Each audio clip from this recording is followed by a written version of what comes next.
but he has been given this platform he has the ability to go places and people know who he is, and that will give him the ability to be looked up to. What he does with that is very important. And so my life after the pool, if I exceed, right now I have been given the opportunity by my swimming, a platform to talk to you guys. It's important to use that, even though it's not your whole identity, but it's important to use the part and the ability of your gift that God's blessed you with to glorify him. That's the purpose. And I don't know why I was chosen to be given that. I'm still trying to figure that out, but I'm glad I got this opportunity too. So. Yeah. One thing, when you realize, okay, this has been given to me, we hold our gifts in the open hand, knowing that this doesn't belong to me. I don't get to keep it. I get to use it. Thanks be to God. Pray that I use it well. This is a neat verse that you have chosen here. Why do you like this verse? Each one should use whatever gift he has received to serve others, faithfully administering God's grace in its various forms. Well, I really like this verse, first of all, because Miss Steffen, who you all know, gave this to me before I spoke in high school chapel in a nice letter she wrote to me. And I have it posted everywhere in my room, and it just reminds me every day, this gift I have is not mine. I don't own it. I can't control when it ends. I didn't control when it started. But when I have it, I'm going to do everything I can to use it for the purpose of it, which was to glorify God. And I'm going to try every day to do that in some way. And it's hard because you want all the glory to fall on you when you do well in your sport or in school or whatever it is, but that's not the purpose of what it was for. Yeah, that's excellent. I've got 4 things here. We shift here, and I want you to really think about yourself here. Think about your own life, the way you look at your gifts, the way you look at your life here. So signs you might have an identity problem, meaning here's where you are vulnerable to really ending up bitter and grumpy and not having the peace that God has given us. First one here, you can't handle criticism. See, if you can't handle criticism, what you're really saying is you are defined by the words of others. I'll just tell you right now, not everybody's going to think you're great all the time. Not everybody's going to be thrilled with you. And sometimes you need criticism.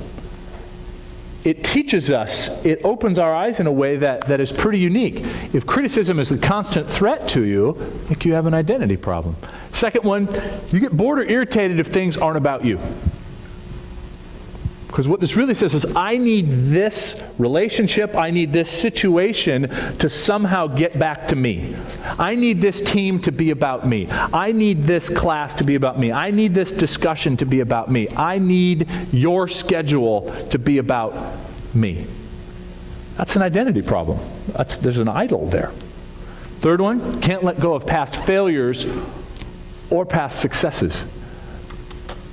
You cannot be defined by something that went wrong or by something that went right. It's an event in your life. We learn from it. It teaches us. But if you can't let either one go, then you're really saying is that failure means that I'm a failure. Or that success means I'm a god. And you might go, I'm a god. That's a little strong. What was Jordan's code name from his security company? Yahweh? See, this is real stuff here. And then the last one, that you get pleased by the struggles of others or you are threatened by their successes. Now, Kim and I were talking about this earlier, and I'm not trying to put you on the spot here, but as we close things up here, you said, was this the one? This one. This was the one you were like, oh, baby. All right, I mean, I'm dealing with all of them, but why this one, if I can put you on the... So all 4 of those I've definitely struggled with in the past, but when Mr. Olson sent these to me, I looked at this one, I'm like, wow, that is me perfectly. I try every day not to, obviously, be pleased by when someone is having a struggle. I mean, it's not when they're having a problem that doesn't involve me, but if it's something like this was probably a month ago, something like that. There was like a test or something that we both, like all the kids in our grade took or something. Someone would tell me their grade, and if they didn't do very well, I'd be like, you know, it just gave me a little bit like, oh, I did better. And it was like, you're not going to say that, and it's really hard to admit that, obviously, that I had that little bit of pleasure. Or sometimes when in the pool, someone will do well. They won't, they might not beat my time, but they do well. They get a time, I'm like, oh boy. And that is an internal struggle that I have all the time, every day at practice. There's people who are there who, if they're going faster than me, that is not okay. Like, but I'll be happy for them a little bit. And I am happy, like genuinely happy that they are doing well, but I feel threatened, and it is a huge identity problem for me. And I'm sure whether it's different for everyone at school, it could be anything, any kind of sport. But if I definitely have had all of these in the past, and I think I have a better handle on them than I did when I was your guys' age. But this one for sure is a big deal. Well, and it's a constant one. I mean, I'll be equally candid here. My brother-in-law is better looking than I am, makes more money than I am, has more of a prestigious job than I do. He has a six-pack. I mean, he's annoying, right? I mean, God smiled upon him in a big way. Now, I say all that tongue-in-cheek. I mean, it's all true, but and he's one of the best guys that I know. And he has only been an outstanding brother-in-law to me. I mean, I love the guy dearly. And I realized, historically, why was I so threatened by him? It has nothing to do with him, had everything to do with me. And that was a real eye-opener for me, because I thought, this is hurting our relationship.